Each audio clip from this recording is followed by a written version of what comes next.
Hi friends, మేము అరుణాచలంకి బయలుదేరాము. చూడండి ఫ్రెండ్స్, లేట్ అయిపోయింది పోస్ట్ చేయడానికి. వీడియో కొంచెం లేట్ అయింది, ఏమనుకోకండి ఫ్రెండ్స్. వెళ్ళే దారిలో కొంచెం తలనొప్పిగా ఉందనేసి ఆపాం ఫ్రెండ్స్. అక్కడ టీ తాగాము. అరుణాచలంకి రీచ్ అయ్యాం ఫ్రెండ్స్. ఇప్పుడే దిగారు మా బాబాయి, మా కోడలు, మా ఫ్యామిలీ మెంబర్స్ అందరూ. మా కూతురు చూడండి ఫ్రెండ్స్, నైట్ డ్రెస్లోనే వచ్చేసింది. ఫ్రీగా ఉంటుంది నడవడానికి అనేసి మేము గిరి ప్రదక్షిణ చేయాలనేసి నడుచుతూ వెళ్తున్నాం ఫ్రెండ్స్. స్టార్ట్ అయ్యాము గిరి ప్రదక్షిణకి. ఇలా వెళ్తూ ఉండేటప్పుడు దారి మార్గమంలో అక్కడక్కడ చిన్న చిన్న టెంపుల్స్ వస్తుంటాయి ఫ్రెండ్స్. ఇలాగా 8 లింగాలు ఉంటాయి. అగ్నిలింగం, వాయులింగము, ఈశాన్యలింగము, సూర్యలింగం అలా అనేసి అలా అన్ని లింగాలు దర్శనం చేసుకునేసాం ఫ్రెండ్స్. వెళ్ళే దారిలో రైట్ సైడ్ ఇలా జింకలు, దుప్పెలు ఉంటాయి. అక్కడ మా పాప చాలాసేపు ఆడుకునేది.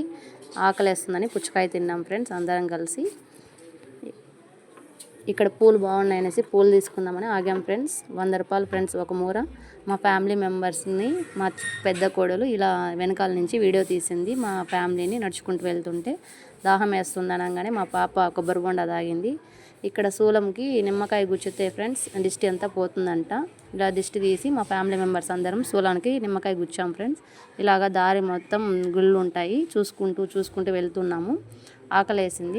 మధ్యలో మ్యాంగోస్ తీసుకొని మ్యాంగోస్ తిన్నాము. తర్వాత బత్తాయి జ్యూస్ తాగాము. ఇలాగ కొబ్బరి పువ్వు ఉంటుంది కదా ఫ్రెండ్స్, అది ఫస్ట్ టైం తిన్నాను, చాలా బాగుండింది.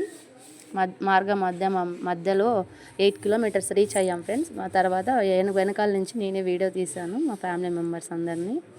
ఆకలేస్తుంది అనేసి మళ్ళీ అన్నదానం పెడుతున్నారు అక్కడ. అన్నదానం తిన్నాం ఫ్రెండ్స్, చాలా బాగుండింది రైసు. ఇలా మోక్ష మార్గంలో మొత్తం మా ఫ్యామిలీ మెంబర్స్ అందరం చాలా ఈజీగా బయట వచ్చేసాము. లొకేషన్ బాగుందనేసి అక్కడక్కడ పిక్స్ తీసుకున్నాము. చాలా బాగా ఎంజాయ్ చేసాము. దాహం వేస్తుందని మా పాప కొబ్బరి బొండలు మస్తు తాగింది. ఇలా చిన్న చిన్న లింగాలు ఉంటాయి ఫ్రెండ్స్, శివలింగాలన్నీ దర్శనం చేసుకున్నాము. తర్వాత దర్శనం అయిన తర్వాత బయట వచ్చాం ఫ్రెండ్స్. ఇలా రిటర్న్ రీచ్ అయిపోయాం ఇంటికి.